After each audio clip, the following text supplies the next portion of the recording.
이번 시간에는 모양이 비슷한 한자를 모아서 상호 비교하면서 가장 쉽게 학습할 수 있는 방법을 설명해 보도록 하겠습니다. 첫 번째 글자가 분율입니다. 손을 잡고 있군요. 손을 맞잡고 있군요. 붓이란 얘기입니다. 분율자입니다. 오른손 우, 손수 또는 손수변 또는 제방변이죠. 손을 잡고 붓을 잡고 있다는 얘기입니다. 그래서 분율입니다. 두 번째 글자가 법칙률이죠. 걸어갈 척 분율입니다. 걸어가면서 붓으로 뭡니까? 법칙을 정한다는 얘기입니다.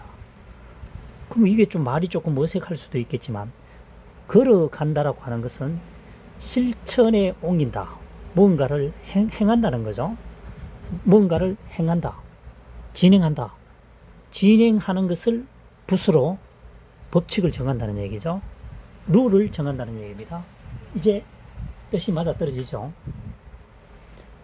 걸어갈 척이지만 행하다라는 뜻고, 행하다, 무엇을 행하다, 진행하다라고 하면 법칙률이 맞아 떨어집니다.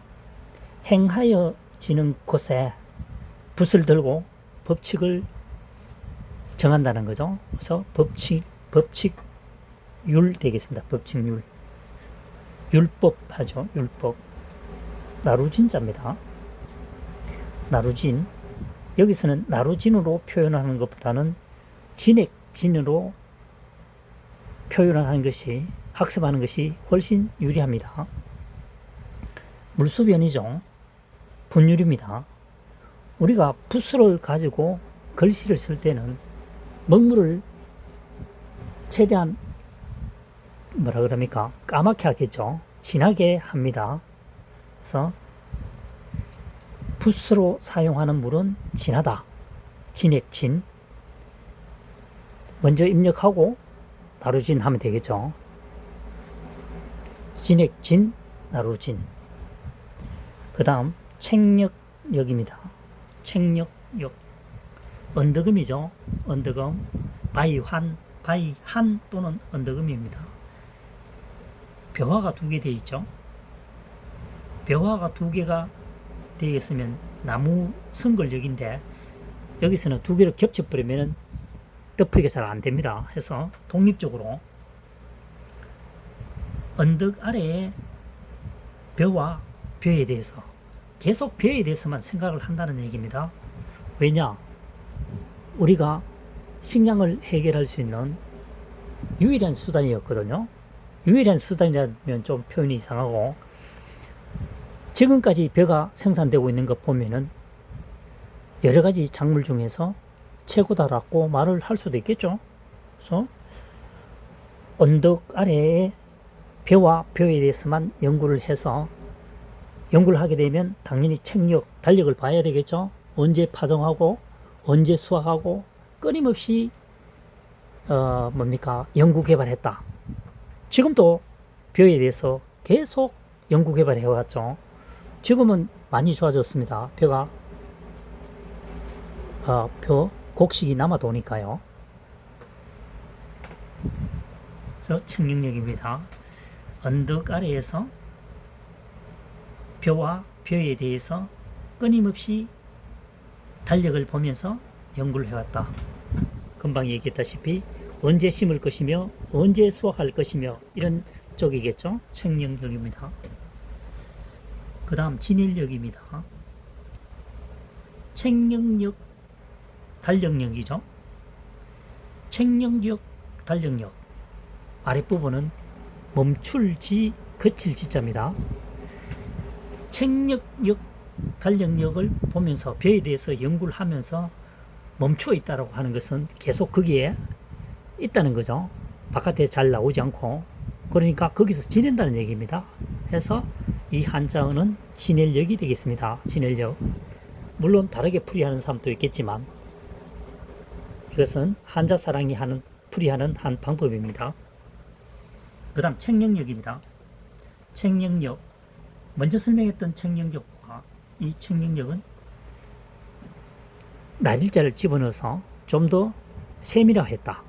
좀 더 구체화되게 설명했다라고 보면 되겠습니다. 책영역 날짜에 대해서 연구를 하고 있는 거죠. 조금 전에 설명했다시피 언제 파종할 것이며 언제 수확할 것이며 이런 부분입니다. 그래서 책영역이 되겠습니다. 다시 원점으로 올라가면은 한자사랑이 2023년이라고 말을 하는 것은 각골 문자나 어떤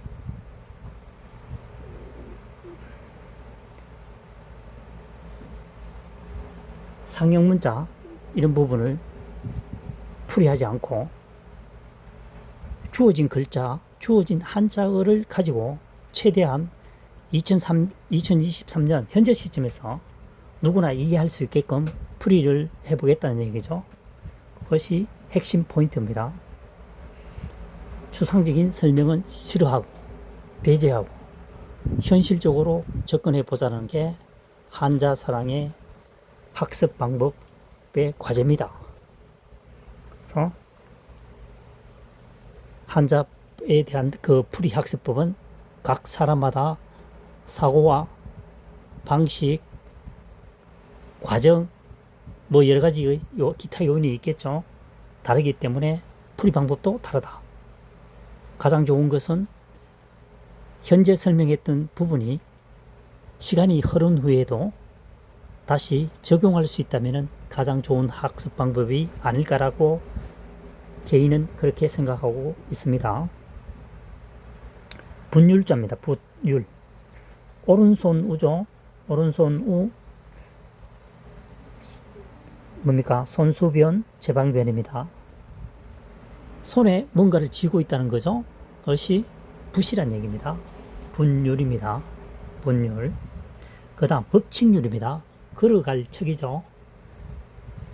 그 다음 분율입니다. 여기서는 걸어간다기보다도 행하여진다. 뭔가 행하여진다. 진행해진다. 그러니까 뭔가 진행이 되고 있다면은 붓으로 법칙을 정해야 한다는 거죠. 무엇을 하든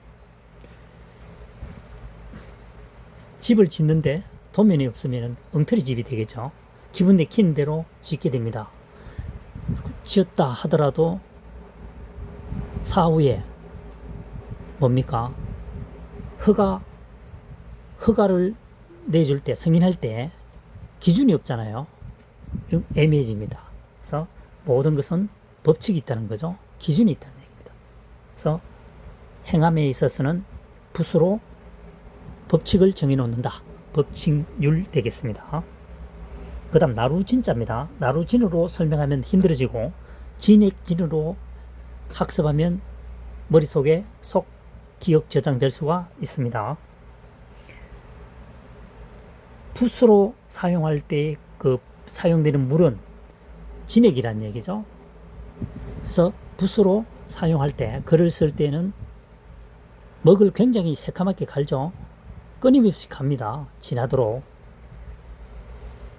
약하게 갈게 되면은 글씨가 퍼지게 되죠. 그래서 진액진 하고 그 다음 대표음 나루진 하면 되겠습니다. 책령력이죠. 책령력.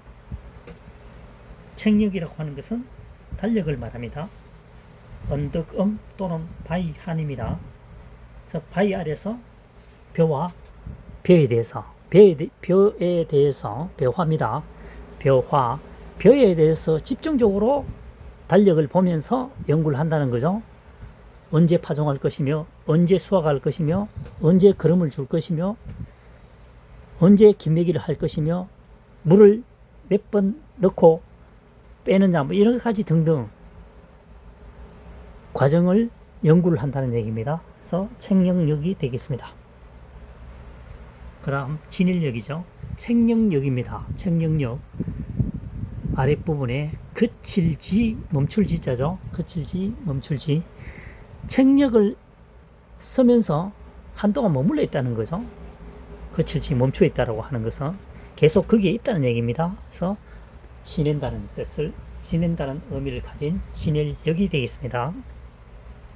그 다음 마지막으로 책력역입니다. 책력이라고 하는 것은 날짜와 관계가 있다 했죠. 날짜와 관계가 있으니까 밑에 날일자를 집어넣은 겁니다. 좀 더 구체화시킨 거죠. 책령력.